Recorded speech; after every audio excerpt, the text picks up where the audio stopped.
نشت ثانیہ کے انسان دوستوں کا انداز فکر قرون وسطی سے کیسے مختلف تھا اور رومن آرٹ اور فلسفہ سے نشت ثانیہ کے اثرات کو کیسے سمجھا جا سکتا ہے؟ تو آج کی اس ویڈیو میں البرٹا نوکس صوفی ایمنڈسن کو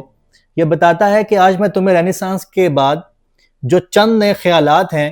ان کے متعلق کچھ بتاؤں گا۔ نشت ثانیہ یعنی یورپ کا نیا دور، اس کی سب سے ایک انوکھی بات یہ تھی کہ وہاں پہ انسان کو ایک نئے انداز سے دیکھا جانے لگا۔ پرانے زمانے یعنی قرون وسطی میں یہ تصور تھا کہ انسان فطرتی طور پر جو ہے وہ گناہگار ہے،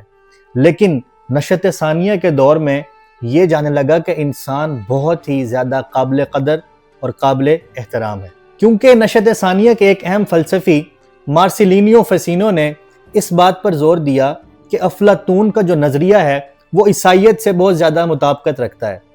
اس لیے وہ اس بات پر زور دیتا تھا کہ اے انسان، تمہارے اندر جو الوہی بھیس میں خدا کے ساتھ ایک نسبت ہے اس کو پہچانو، یعنی تمہارے اندر ایک ایسا جوہر موجود ہے جو خدا سے تمہاری نسبت قائم رکھتا ہے، تو اس لیے اپنے آپ کو پہچانو۔ اسی طرح اس دور کا ایک اور فلسفی پیکو ڈیلا میرانڈولا، جو کہ کاؤنٹ آف میرانڈولا کا بیٹا تھا، اس نے فلسفے میں بہت زیادہ دلچسپ اور موضوعات لکھے۔ ایک وقت تھا کہ اس نے نشت ثانیہ کے دور میں کئی لوگوں کو عام مباحث اور مناظرے کی طرف کھلی دعوت دی، جس کے لیے اس نے تقریباً 900 ایسے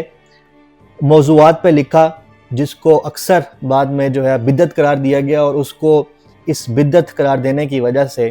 اس کو بھی بدعتی قرار دیا گیا اور اس کو کئی ایسی مصیبتیں جھیلنی پڑیں۔ لیکن 1493 میں ایک نیا پوپ آیا جس نے اس کو اس بدعتی الزام سے بری کیا اور اس کو ایک آزادانہ طور پر جینے کا حق دیا۔ اس نے 1496 میں انسانی وقار پر ایک خطبہ، جس کا انگلش ٹائٹل ہے oration on the dignity of man, پر ایک کتاب لکھی۔ تو اس کتاب کے عنوان سے یہ اندازہ ہو سکتا ہے کہ قرون وسطی میں اس طرح کی کتاب لکھنا تو دور، اس طرح کی کتاب کے ٹائٹل کا بھی تصور نہیں کیا جا سکتا، کیونکہ اس ٹائم یہ مشہور تھا کہ انسان تو فطرتی طور پر گناہگار پیدا ہوا ہے۔ اور اس کی ایک اور وجہ یہ بھی ہے کہ قرون وسطی میں جو ہر کسی کے موضوعات کا نقطہ آغاز تھا وہ خدا تھا، لیکن نشت ثانیہ کے بعد یہ نقطہ نظر تبدیل ہو کر ان کا جو نقطہ آغاز ہے وہ انسان ہو گیا۔ اس لیے ہم یہ کہہ سکتے ہیں کہ نئے دور میں یعنی نشت ثانیہ کے دور میں جو پرانی انسان دوستی کا تعلق، ایک ربط ٹوٹ گیا تھا، وہ دوبارہ سے بحال ہو گیا۔ یہ صرف انسان دوستی سے محبت نہیں تھی، بلکہ اس کا جو مین فوکس تھا وہ یہی تھا کہ انسان کی جو انفرادیت ہے اس پر زور دیا جائے، کیونکہ ایک انسان بہت زیادہ ذہین ہے اور جس کی وجہ سے لوگ اس کی ذہانت کی بے حد تعریف کرتے تھے۔ ان کے نزدیک ایک مثالی انسان وہ ہے جس میں زندگی، فن، علم سائنس اور علم فلسفہ مکمل طور پر موجود ہوں، اور ایسا ہی جو انداز فکر ہے وہ انسانی جسم یعنی اس کے ڈھانچے کے بارے میں بھی سامنے آیا، کیونکہ لوگ یہ جاننا چاہتے تھے کہ انسان کا جسم کیسے بنتا ہے، اس کی حیت کیا ہے۔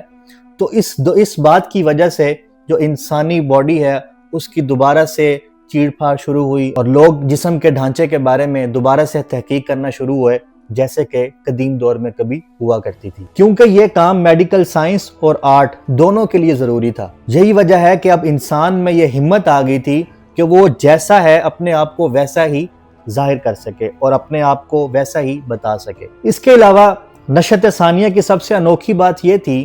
کہ لوگوں کا اپنے آپ سے جو سیلف کنٹرول ہے وہ ختم ہو گیا تھا، کیونکہ وہ ہر ایک شخص کو معتبر سمجھتے تھے اور جو انسان جیسا کہتا تھا ویسے ہی ماننا شروع ہو گئے تھے، کیونکہ ان کے نزدیک انسان دوستی کی جو سب سے بہتر مثال یہی تھی کہ انسان کی جو انفرادیت ہے وہی قابل قدر ہے اور اس کو مانا جانا چاہیے۔ اس لیے ان کا ایک ایسا شدت پسندانہ رویہ تھا کہ جیسے وہ سمجھتے تھے کہ دنیا ایک دفعہ پھر سے زندہ ہو کر جاگ اٹھی ہے۔ اسی طرح نشت ثانیہ کے دور کے بعد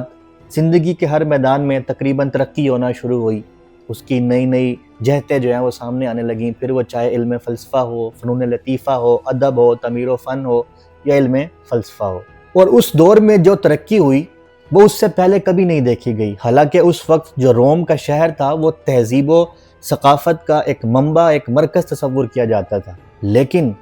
نشت ثانیہ کے دور میں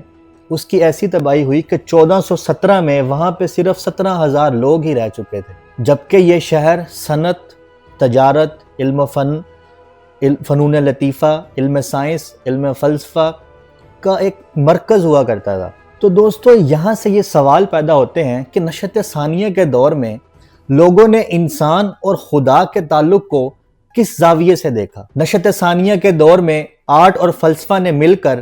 کس نئی سوچ کو جنم دیا؟ نشأۃ ثانیہ کے لوگ جو خود پر ضبط نفس چھوڑ چکے تھے یا اپنے آپ پر جو سیلف کنٹرول ہے وہ چھوڑ چکے تھے، تو اس کی وجہ کیا اخلاقی زوال ہے یا فکری آزادی ہے؟ تو یہ وہ سوالات ہیں جو ہمیں اس معلومات سے ملتے ہیں جس کے بارے میں جاننے کی بہت ضرورت ہے۔ تو دوستو اگلی ویڈیو میں ملاقات ہوگی، تب تک کے لیے ان سوالوں کا جواب تلاش کریں اور کمنٹ میں اپنی رائے ضرور دیں تاکہ ہم نئی سے نئی دلچسپ معلومات آپ کے ساتھ شیئر کرتے رہیں۔